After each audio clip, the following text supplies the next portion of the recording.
What is going on, YouTube? Welcome back to A Therapeutic Edge. Tonight, it's story time. Now, the knife on the table in front of us is an old favorite. This is the ZT0303. And while this video isn't really about this knife, we have to start here. I bought this knife a long time ago, 7 years ago or more. It's a long time in knife history. Because I am a fan of NCIS, and one of the characters on NCIS, a guy named Jethro Gibbs, carries a ZT0300 or 301, and I wanted one of those, and I couldn't afford it. That's just the truth of it. I could not afford that knife at that time, so I got this, which is a scaled-down version of the 301, or excuse me, this is more like the 303, and was really happy with it. In fact, it changed the way I looked at knives. Up until this point, my knives had been things like Smith & Wesson knives, or Schrade, or Kershaw, which are fine. They're great knives. Things you could get at Big Five, for instance. I was totally happy with them. And then I got this, and it sort of alerted me as to what a really good knife could be. Now, I didn't know anything about steel back then. I didn't know anything about a lot of things back then because I wasn't into knives in that way. But this started me down the path that led me to where I am today.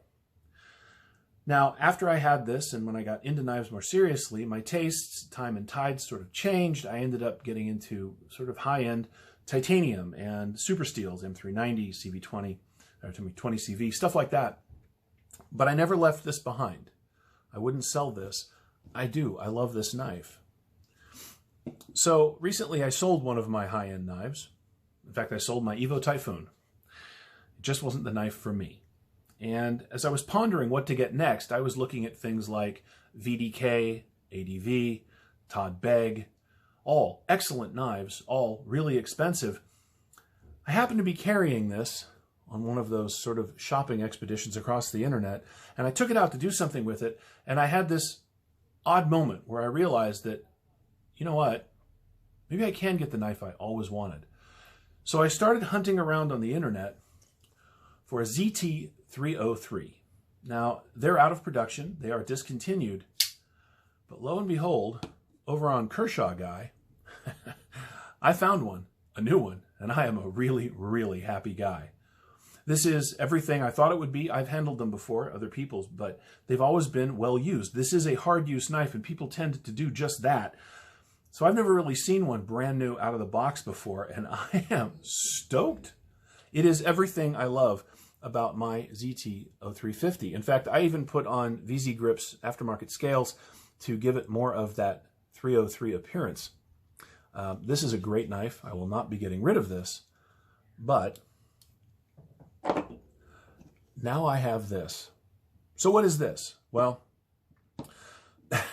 this is a Ken Onion and Strider collab design, although it only says Ken Onion on the blade now. This is a later version.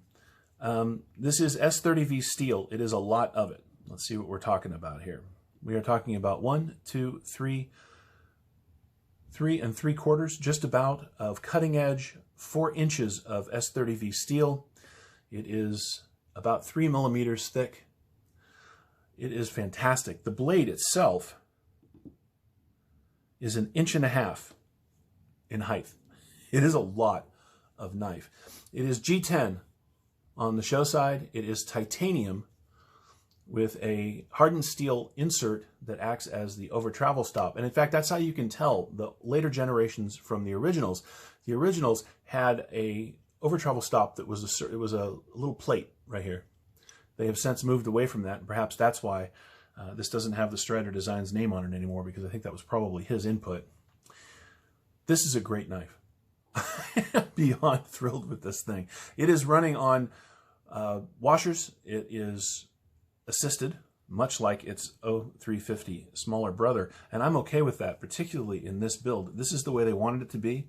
This is the way that it is, and I am so happy to have this in the collection finally. I'm like stupid happy. I happen to have another clip laying around. You know I like deep carry, and so I've already dropped a deep carry clip on it. It actually takes the same size clips as the 0350 and a number of other Kershaw knives. So having a spare around meant I could put a deep carry on this right away. Now, this knife has a pretty noticeable recurve, both here and a little bit actually up here at the tip. that tends to put people off. But because I have had the 0350 for so long, I know how to take care of that blade, and I will. So this is me just being stupid happy with a knife purchase. Women Carry Knives has joined us in the studio. What you going to do there? Just watching you, babe. Okay. Now you're not watching. Oh, she has changed stickers on me. So what do you think? It is very big. I think I can't. This is not a one-hand knife. And I know I'm upside down. Yeah. Don't get me wrong. I like it, but this is way too big for me. Well, that's okay. That's why we have this one. All right, let's see that one. Okay. Now this I like. Right. This is much better. There is something for everyone.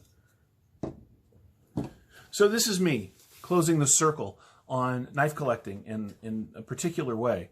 I will never get rid of my 0350. It is a great smaller knife, but now I've got its big and bad brother to hang out with it, and that makes me really happy.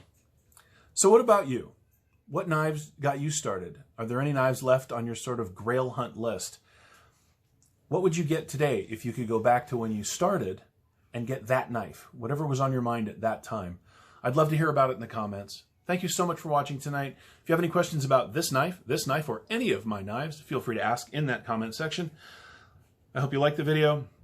If you haven't subscribed already, please do so. I would love to have you back for more videos. We'd love to have you here on a regular basis. Thanks for watching. We'll see you next time.